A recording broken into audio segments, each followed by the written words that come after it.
Hi friend, Mona किचनमधले आपलं स्वागत आहे। आज आपण बनवणार आहोत ऑइल फ्री साबुदाणा खिचडी। सर्वात प्रथम साबुदाणा, शेंगदाणे, उकडलेला आलू, निंबू, हिरव्या मिरच्या, मीठ, लाल तिखट आणि आंब्याच्या बारीक फोडी। आता आपण सर्वात प्रथम साबुदाणा भिजत घालूया। मी आधीच साबुदाणा भिजू घातलेला आहे।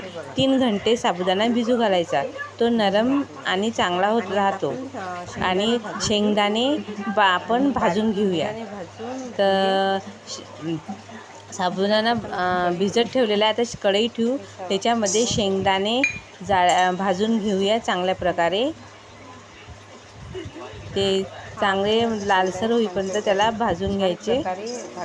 आणि आपण काय करायचं आहे, साबुदाणा एका बाउलमध्ये काढूया।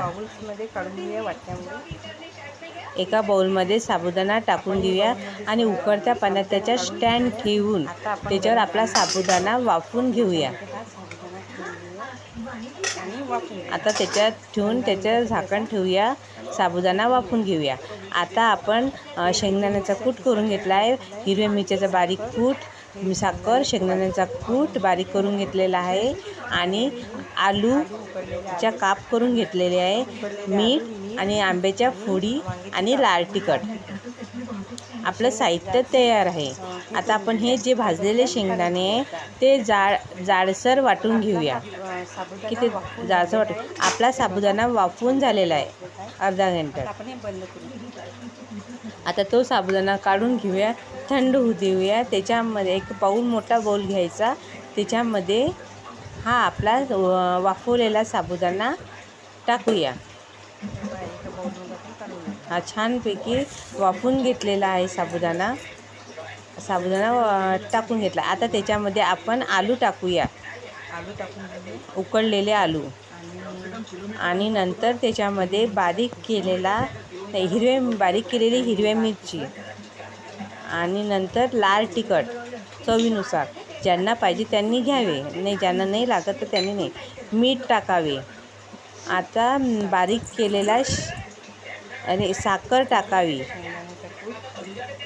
बारीक केलेला शेंगदाण्याचा कूट, जाडसर शेंगदाण्याचा कूट टाकावा। आणि नंतर त्याच्यामध्ये आपल्या आंब्याच्या बारीक केलेल्या फोडी। आणि नंतर त्याच्यामध्ये आपण सर्वात शेवटी त्याच्यामध्ये निंबू पिळून घेऊया। किंवा आपण दहीसुद्धा टाकू शकता। नंतर सर्व मिश्रण चांगल्या प्रकारे एकजीव करून घेऊया। आता आपलं मिश्रण चांगल्या प्रकारे एकजीव झालेलं आहे। आपला ऑइल फ्री साबुदाणा खिचडी खायला तयार। ऑइल फ्री साबुदाणा खिचडी खायला तयार। प्लीज मोना साबुदाणा खिचडी तयार। तुम्हाला माझी बनवलेली साबुदाणा खिचडी कशी वाटली, प्लीज कमेंट बॉक्समध्ये लिहून पाठवा। मोना किचन।